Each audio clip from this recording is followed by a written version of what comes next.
So ESPN Radio, College Football Campus Tour. Jonathan Zaslow, Amber Wilson, we are here for the weekend. We got Canes, we got Gators, and joining us now, the head football coach of the Miami Hurricanes, Mario Cristobal. Coach, thanks so much for joining us here. Before we get to the actual game for this weekend, great start to the season for you guys. Is there something that you've looked at in the film so far through 3 games? You're like, okay, we're doing great. We're 3-0. But we need to get better at this. Well, I would say that we need to get better at everything. I mean, there's been steady progress, not only this season, but for our 3 years here and entering year 4. And all the things regarding the basic principles of football, right? Technique and fundamentals, pad level, hands, bending at the knees, playing with pad level in the fourth quarter, eye discipline, all the things that allow you to continue to get better. We have targeted those things to specifically improve upon week after week. And we feel like we are making progress, but we have a long way to go. We were able to see it on your face after the season opening win against Notre Dame. How great a start to the season was that? It seems like ages ago, but certainly for our program, I mean, we scheduled those games for a reason. We want to make sure that we had an opportunity to play the best of the best and show the progress of our program. And I think our players, our fans, our community took full advantage of that and showed up in a big-time way and was able to get a hard-fought win. And certainly we've been progressing and building on from there. And how about last week? We saw USF, and they opened the season with a blowout win over a ranked Boise State. And then the next week they go into the swamp against a ranked Gator team. And, you guys handled them. That's a pretty good team right there, though, South Florida. They're a really good football team. I think they're a great football team. They have size, they have speed. They run a very complicated scheme, one that's very difficult to defend, presents a lot of challenges, both offensively and defensively. And a ton of respect for their coaches, their staff. They're outstanding. And you know what? We took, a positive step last week in being able to handle tempo, which really gave us problems the previous year, and also handling all their movements and all their pressures and being able to find yards in some really, I would say, some outnumbered situations in the running game, and found some really good opportunities in the passing game. But also, more than anything, probably identified even more stuff that we could get better at. So a lot of stuff learned about us, knowing that, we're just getting started. But I guess the mindset around here is pretty simple. We think that we need to be, and we're going to be a lot better. Coach, how different, and now you got all your kids on the team now, all right, year number 4. How different is your locker room now compared to when you first arrived at UM? Well, I don't think that could, I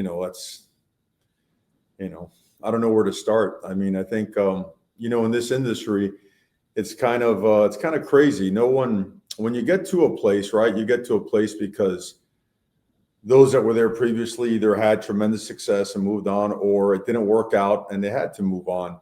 And so no one ever knows truly the entire story behind it. And there was a massive hole in the program, in I'd say every aspect. And I think that's a blessing in a kind of way, because it's I've been through rebuild projects before, but a lot of our staff members weren't, and a lot of the players that we brought here have never been through something like that. So when you cut your own teeth on a process and have to legitimately endure and become just gritty and tough and resilient, I think it just lays a better foundation. So with all the stuff we had to deal with, and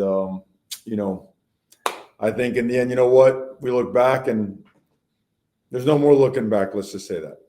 We got Coach Mario Cristobal joining us here at ESPN Radio College Football Campus Tour. All right, so let's talk about the preparation leading up to the game on Saturday against the Gators. Is your team preparing the same way they always do? Do you want them preparing the same way they always do for this game? Well, practice regiment, we're pretty structured. We have a certain rep count, certain periods that we do. We practice good on good. We practice service teams. We practice versus the scouts, 1-on-1, 2-on-2, 5-on-4, 7-on-7s, 9-on-9. We do it all. And so I think what's the obvious, being a former player, that the energy and, all I would say the intensity surrounding, in-state rivalry games are through the roof. So you keep the focus on exactly what you need to be focused on, and that's making sure that you are working on doing your job to the best of your abilities and making those around you better by having a positive impact on them. So, but we're preparing for a team that's as talented or more talented than any other team in the country. That is a really good football team with a really good coaching staff. So we look forward to a tremendous opportunity. I know what this rivalry means. All right. I grew up here in South Florida. You certainly know what the rivalry means. I mean, you coached the team, you played for the team, but not everyone out there listening to us understands, even though Canes and Gators don't play every year, and I believe this is the last time you guys are scheduled for a while now, can you help explain to those who maybe don't understand what this rivalry means?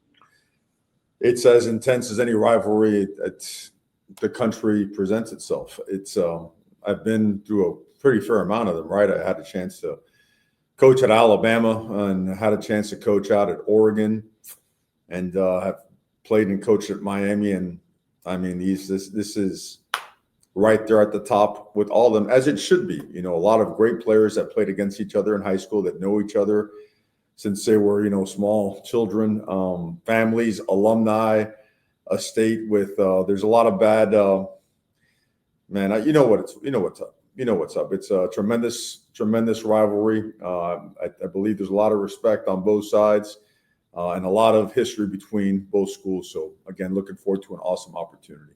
Coach, let's talk a little bit about Carson Beck here. What have you learned about him now that you didn't know about him before? His leadership skills, his competitive response is outstanding. I think he's a guy that the more, if something doesn't go, you know, as planned, that it fires him up. It stokes, you know, the fire, and he just comes out more determined, more ready to impact those around them, and all geared towards team success. Really not interested in individual accolades or any type of awards. He really is team driven. And you never have a chance to coach the guy. You watch all that talent from afar, and you're looking forward to work with it and provide him with the people, the resources, a supporting cast to be successful. But I love his competitiveness. I didn't know that about him. The guy's got awesome personality, natural leader. And he's been through a lot. He was very emotional after the Notre Dame game as well. Yeah, he has. And you know what? That's good. Thank God for that he's had the opportunity to go and get, go through the hardships that he has gone with, because that's where the best lessons are learned. And I think we're getting the best version of Carson Beck. Really proud of him. Finally here, Coach, what kind of atmosphere are we expecting Saturday night? I think it's going to be phenomenal. Yeah, it needs to be an asylum. That's what it needs to be. And I think, that's what we all want and expect. And what an opportunity, man. Awesome. Great job, Coach. Thank you so much for giving us some time. Best of luck on the weekend. I appreciate you, man. Go Canes always.